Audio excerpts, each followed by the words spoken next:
So it's been about a minute since I've been on here. I'd say it's been, what, 11 months? I think my last video went up the end of January of this past year. So I decided to take some time off. We've had some major life changes that have happened this past year between, let's see, starting off beginning of February. We unfortunately miscarried a baby towards the end of March. We found out actually the week of Declan's birthday. So my next video that was supposed to go up was actually our pregnancy announcement. So I had filmed all those cute moments, which I'll include some of the clips here of us finding out. And we were thrilled, so excited. The baby was actually supposed to be due in October. But unfortunately I found out about like just shy of 9 weeks that I started to miscarry. So that whole process was about an additional month, and I had to have a D&C's procedure just due to an infection that was developing, which was very hard, and mentally it was exhausting as well as physically. So I took about a month off at that point, and I figured I'd maybe return in April. Well, when we came back to Pennsylvania to visit family for Easter, Shane got a notification from a recruiter from a company that's out here in the greater Philadelphia area asking if he would like to come for an interview. At the time, we were kind of happy where we were, but at the same time, we knew our ultimate goal was to get back to our family here in Pennsylvania. So Shane's from Eastern PA, and I grew up in Western Pennsylvania as well. So we wanted to be closer to family, especially now that we're having kids and our parents are getting older, and we just realized we haven't been around family in about 10 years. As much as we loved our time in Ohio with the friendships that we made and the opportunities we had to grow as a small unit family of just the 3 of us, we knew ultimately our goal was to come back. So we just took that as a sign, and we're like, let's just see what happens. So the Monday after Easter, Shane went in for an interview, and he really liked what he saw, and the numbers came back right, and we were like, do we jump? Do we make this big life change, or we just stay and settle? And we both realized we might not get this opportunity again, so we opted to take the job. So we moved, let's see, and we sold our house on, like, literally we had 1 showing. They made an offer on our last house. We're like, sure, we'll take it. And it was awesome. So it was done, taken care of for us. And we were out of our house on the way to Pennsylvania by the last week in May. Then Shane started his job the first week in June. So during that time when we were trying to figure out what to do with the housing market, we moved in with my in-laws. They were gracious enough to let us stay there with them for a couple months until we figured out like where we wanted to settle. Shane's job is actually closer into the city, and we were looking to stay like closer, a little bit closer to family. So about it's about like an hour outside of Philadelphia, greater area. We looked at everywhere within an hour radius of his office, and we ultimately decided on the area closest, like within like 20-30 minutes of his family, as well as a lot of our friends. During that time, we looked at, gosh, probably 25-30 different properties. Our realtor was amazing, did a lot of virtual visits with us before we made the big move out here. And as you know, this summer, the housing market was insane. Every week you got an update that the interest rates were increasing. So we felt, not really panic buying, but we felt the pressure definitely on what we wanted to do. Our in-laws were gracious enough to say like if we needed to stay there longer, we definitely could have. But we just wanted to see what out there was. And my mother-in-law actually found the house we ended up purchasing. It was about 35 minutes from where they live, and it took off 25-30 minutes off of Shane's commute. So we're really close to the turnpike, which is nice that you can just hop on that and drive right down into the city. It was like, at the time, we looked at a couple other houses virtually with our realtor. He showed us some really good properties, but it was a huge shock because the housing market where we left in northwestern Ohio compared to where we are now in eastern PA, the houses are like double the cost of what we left.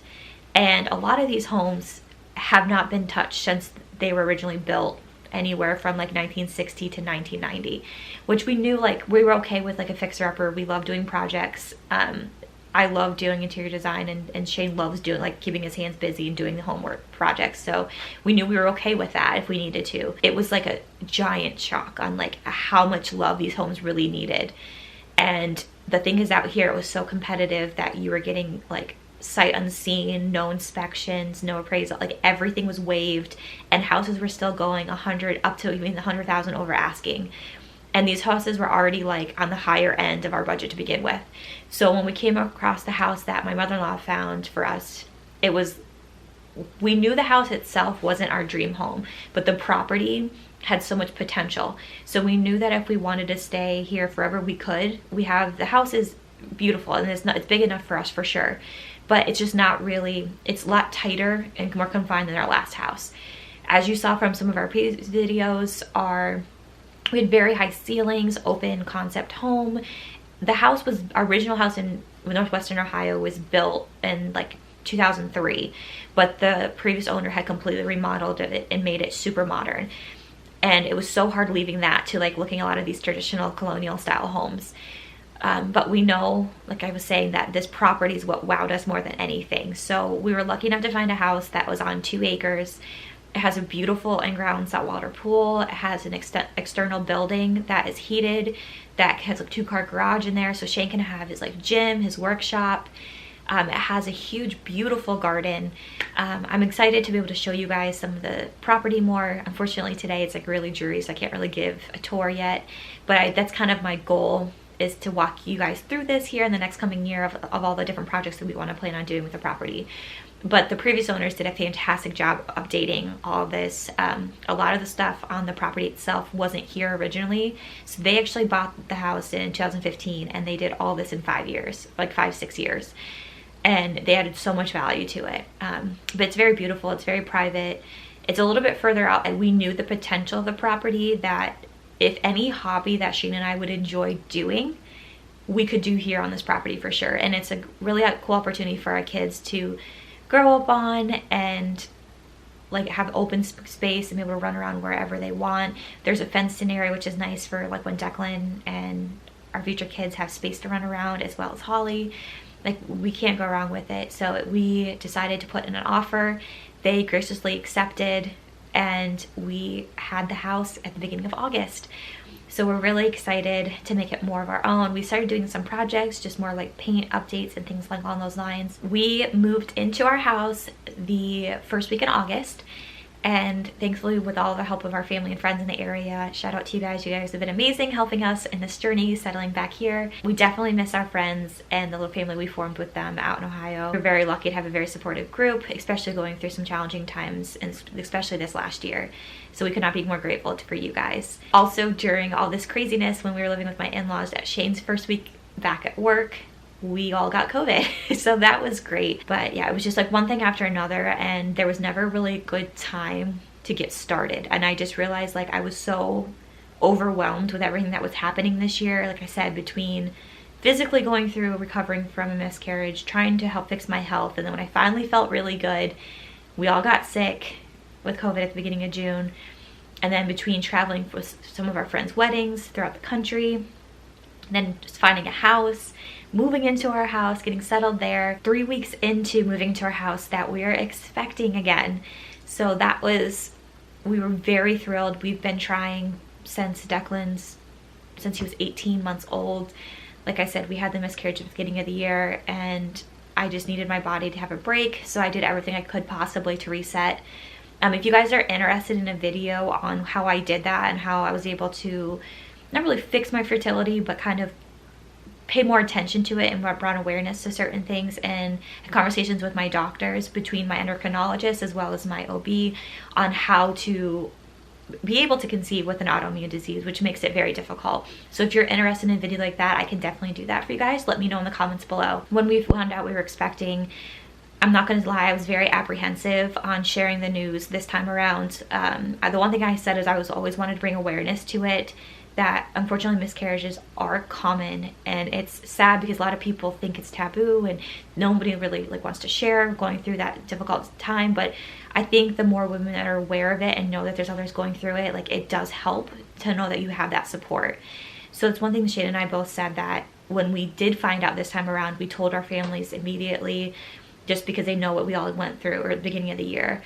But I didn't really want to publicly share beyond our immediate family for that reason, just because, not really to get other people's hopes up, but just mentally to go through that, if that makes sense. And anyone has any reason why they want to share early, if they want to share late, just please, if you're listening to this, be understanding that not everyone is open to it, or they're still working through some of the process of the stuff that they've gone through in the past. We decided to keep that little secret to ourselves for as long as we possibly could.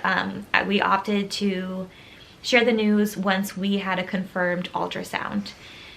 So I had multiple ultrasounds earlier this time around because being a type 1 diabetic with this pregnancy versus with Declan when I hadn't been diagnosed yet, I have to see a fetal maternal medicine specialist. So as soon as I moved out here, I immediately got in contact with an OB with recommendations from some of our families and friends, and they immediately referred me to the huge hospital system out here with some of the best team. My sister-in-law went to them and had a great experience, so I felt very comfortable going to them.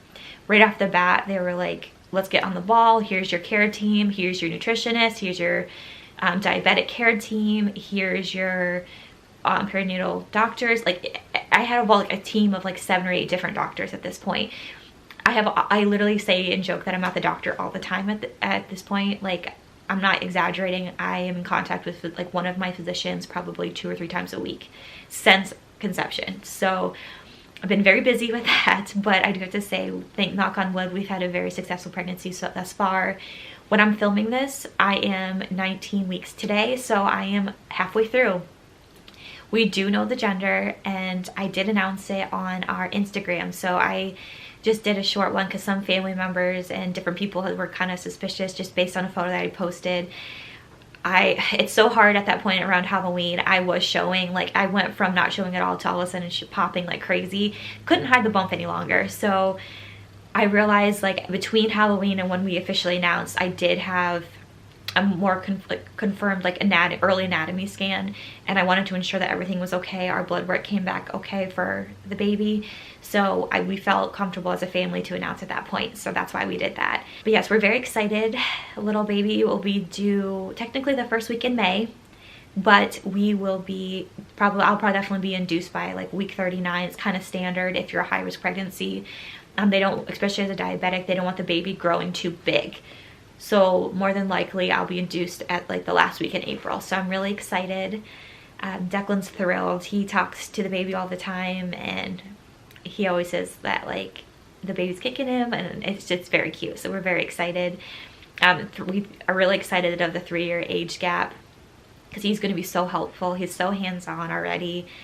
It'll be a lot of fun. So yeah, that's pretty much it as of right now. We'll be continuing to do similar videos of what I've been doing when I do like homemaking, so anything from like recipes on organizing your life, decorating ideas, just resetting things, like just any tips and like inspiration to help you get through your week. There's so many different ways and tips that I've picked up from other people throughout my life, and I would love to share some of them as well as stuff that I personally do. So if you want to continue seeing content like that, or if you have some other things you'd like to see from me, please let me know.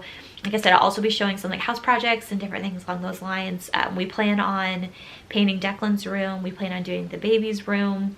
We're going to be doing some of the big home projects that I think is going to help add a lot of value to this house. We're going to hopefully be doing our kitchen as well as our guest bathroom upstairs. The guest bathroom, the kids' bathroom, is the original from the house when it was built in 1990, which honestly isn't that old, but it just needs a lot of love. It's very standard of like the oak is faded, there's watermarks on it, it's the very tiny white square tile.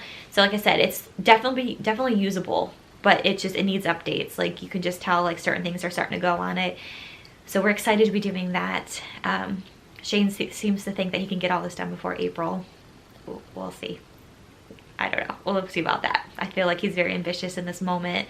Like I said, I have my way of nesting and he has his before the baby comes, and it's like, let's get all the projects done now in his mind, but we'll see how that goes. But yes, thank you guys so much for watching, and please stay tuned. I plan on, like I said, uploading more, finally having energy back again, so I'm excited to like get back into doing things that I really enjoy, and I love connecting with you guys and helping you out. So stay tuned. Like I said, my goal is hopefully to upload every Wednesday, like around 5 p.m. Eastern Standard Time, and then like around Sunday mornings if possible. So if you kind of like that schedule, let me know in the comments below.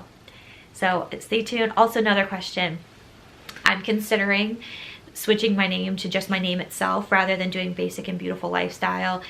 Originally when I made my page, it was more my blog and just like the brand in general, but I think I kind of want to shift away from that and realize like I can do so much more with my name. So like Basic and Beautiful Lifestyle is kind of very long and kind of a mouthful, so let me know, should I keep it Basic and Beautiful Lifestyle or just make it my name? I'll also do a poll on Instagram if you guys follow me on there, so let me know.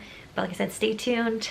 My goal is to have another one up here next Wednesday. Thank you all for sticking along on this journey, and I'm excited to connect with you guys more. Bye guys.